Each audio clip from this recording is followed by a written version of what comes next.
team, this is a video tutorial on how to fill up the suitability assessment form. Friendly reminder that for every new business transaction na isubmit natin, this form is a requirement and should be also attached for every application form. So, best if you will fill up this form after you have already discussed the one-page presentation to your client. Kasi kanina form maka-help ni identify kung how much ang needed na protection sa imong client and ma-identify po kung pila ang pwede na budget na iyahang iset aside for the protection of his or her family. So first, kuha na to ang information sa client. So this information will help us make the quotation proposal after na fill upan na ni siya tanan. So kunyari, example, ang client nato ay si Juan A. de la Cruz. So, much better kung maingon mo sa client na kung pwede ba mahiram iyahang ID para ang atong makapipod na name is sure ta na dili mali ang spelling and pati ang birthday is the same sa ID. So, civil status, kailangan natin i-indicate if single, married, widow, or legally separated ang client. So, for this example, si Juan de la Cruz is married daw. Age ni Juan de la Cruz is 40 years old. Birthday is on January 1, 1980. And then sa occupation, kailangan po nato isulat ang specific occupation sa client. So, kunyari, si Juan de la Cruz is buta na to, public teacher. So, kailangan nakaspecify po dias tato specifically kung sa occupation sa atong client because na mga certain occupation na limited lang atong mahatag na rider sa ilaha. And then, we need also to write the dependents sa ato ang client kasi labi na kailangan nato maano ang age sa ilahang mga anak para pod ma-complete or tama ang ato ang pag-compute sa ilahang protection na kailangan. Anak niya is si Jane de la Cruz. Ang edad ni Jane is, kunyari, 15 years old. Gender, female.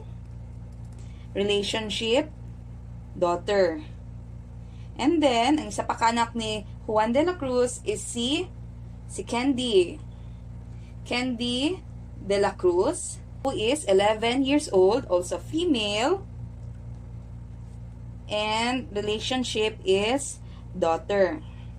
And then, if na existing policy ang client, i-ask siya kung unsa na company or pila ang amount. So, kunyari, example, client already have a Pro-Life UK policy.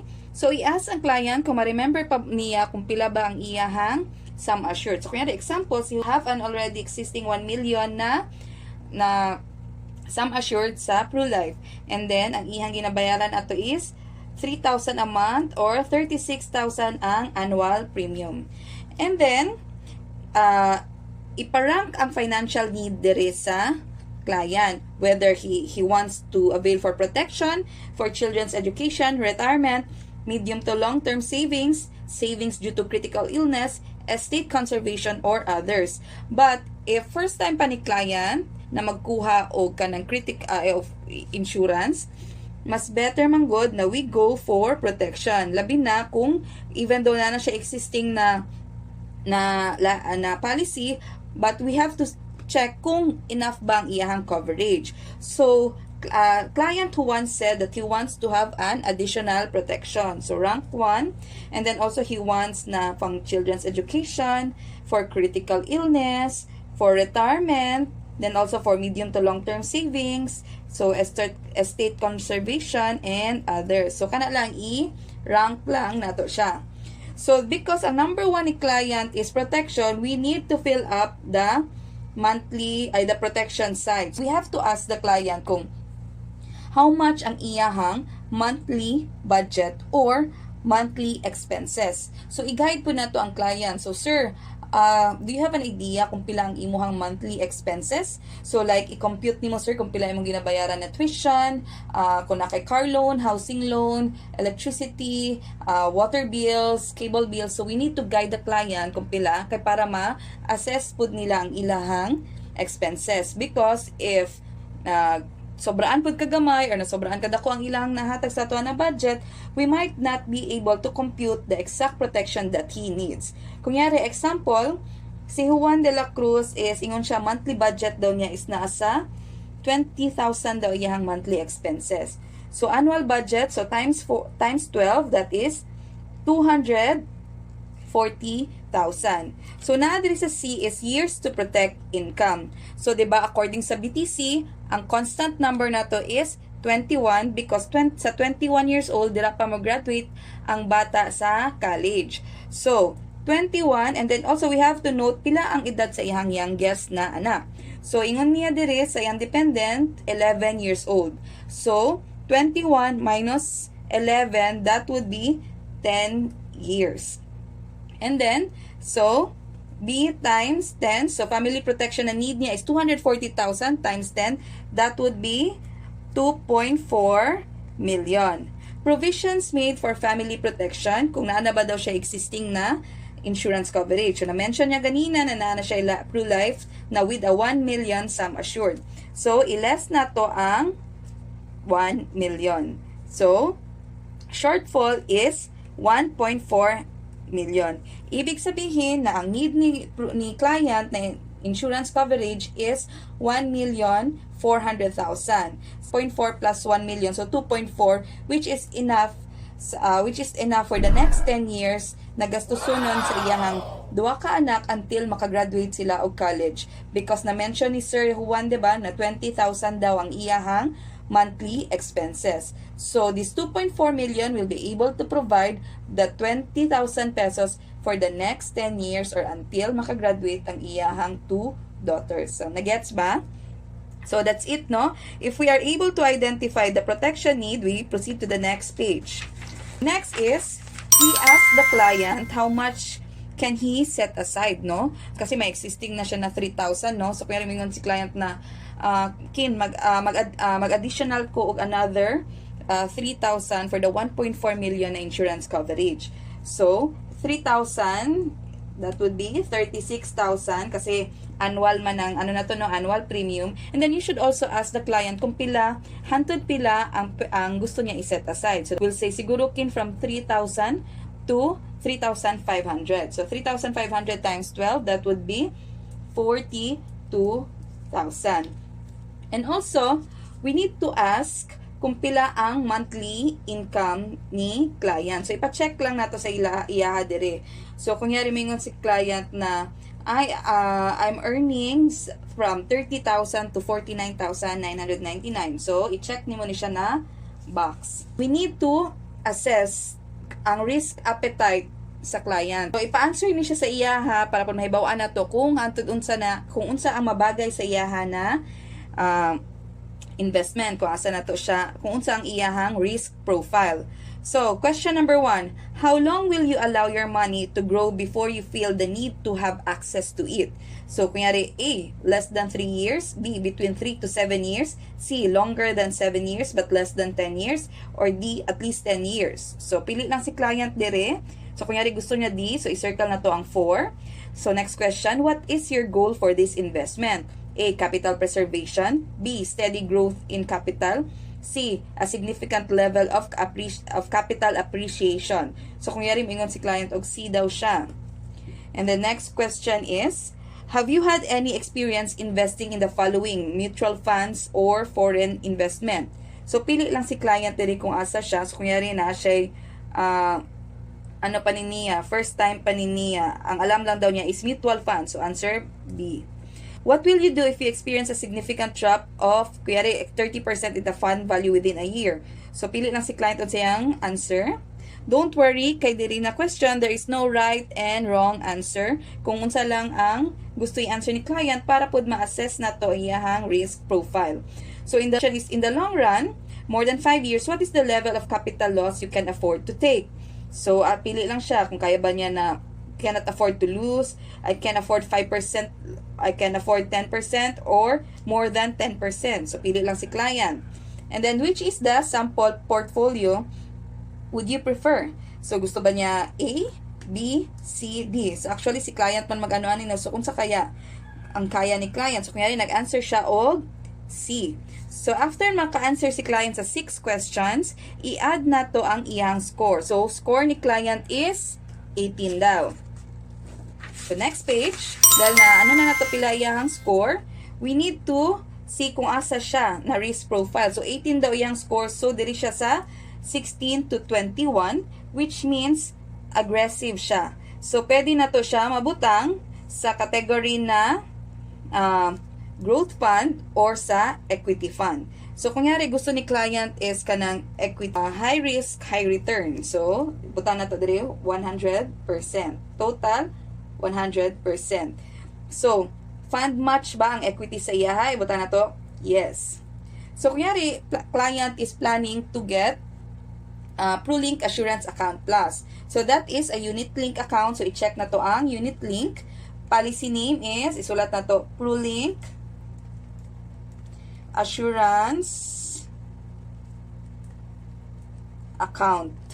So, number of years to pay. So, di ba, kabalamanta na ang PAA is a whole life or regular paying na plan. So, buta na to is regular pay. So, i-check po na to diri kung unsa ang core benefits of the policy. So, ang PAA, of course, na death benefit, na loyalty bonus, na total and permanently disability, na accidental death and disablement, and pwede po na to i-check ang others because PAA also gives or naapod siya fund value. So, i-check na to ang recommended policy number 1. After you have completely filled up this one, proceed to the next page.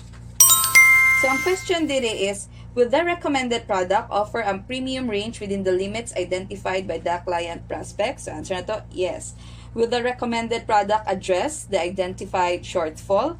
Yes. If the answer to the question above is yes, how will the recommended product solution provide for the shortfall? So, kasi, di ba, kulang ta for protection. So, basically, sum assured, pwede po nato i-check ang total living benefits and fund value. And then, so, kung okay na sa client, chosen policy, sulat na to diri ang ProLink Assurance Account. So, basis for the chosen policy, check only one. So, the first is, the chosen policy was recommended by the life insurance agent, insurance broker, based on the result of the assessment.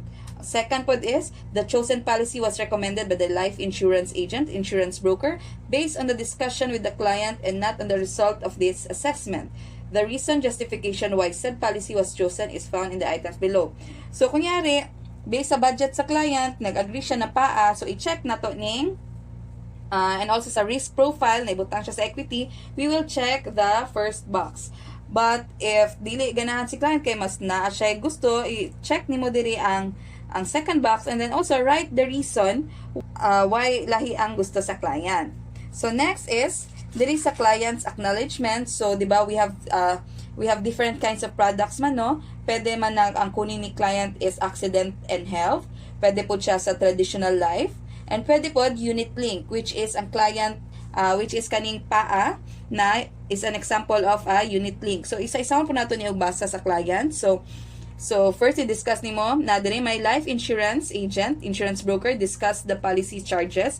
So, don't forget to mention the policy charges na makita po na sa quotation proposal. Also, my life insurance agent explained what partial and full withdrawal value is, and it's not sure and the impact of the other benefits of the policy. So, i-mention nato na kaning PAA na ay fund value, but we will not guarantee the fund value kasi diba nga, depende sa rate sa market. Wala man juta kabalo kung pila ang rate in the future. Napo diri my life insurance agent, insurance broker, explain the rights available to me during the cooling off period. So, i-mention po ninyo na cooling off period na 15 days where na pwede mag-change, amend, or mag-cancel ang client if ever man na siya changes na himuon sa iyang plan.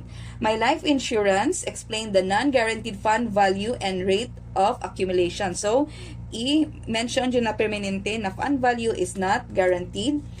My life insurance agent, insurance broker made me aware that the policy recommended is a life insurance product. So, 'di ba, we are a life insurance company man and not an investment company. So, we should give emphasis sa life insurance. My life insurance agent, insurance broker, explained that the recommended policy effectivity in terms of features and benefits. So, kailangan i-discuss jud isa-isa kung sa to mga riders and features na attach sa iyahang PAA or proposal. My life insurance agent, insurance broker, explained the policy's premium paying period. So, dapat i-emphasize pod na PAA, this is a regular pay, so whole life mag-pay ang client. My life insurance agent, insurance broker, explained the impact of not paying the premiums when they fall due. So, dapat remind the client that they have a 31 days grace period for kung dili makabayad within the grace period, malapse ang ilang account. So, as agent, it is our duty to remind our client of their premiums. Also, I hereby declare that I have read and fully understood this entire suitability assessment form and that the answer I provided are accurate and complete. I confirm that my life insurance broker has satisfactorily explained to me the result of this suitability assessment form and the product features, the benefits, and the risk. I confirm that my life insurance agent, insurance broker, has provided me a copy of the product summary to aid in my decision of purchasing life insurance product suitable to my needs. So, pagka na, okay na tanan, proceed to the next page and i-ano na to dire, no? So, my purchase of the unit link plan or fund choice is aligned with the result of my investment risk profiler. If otherwise, please put a check mark on the appropriate box.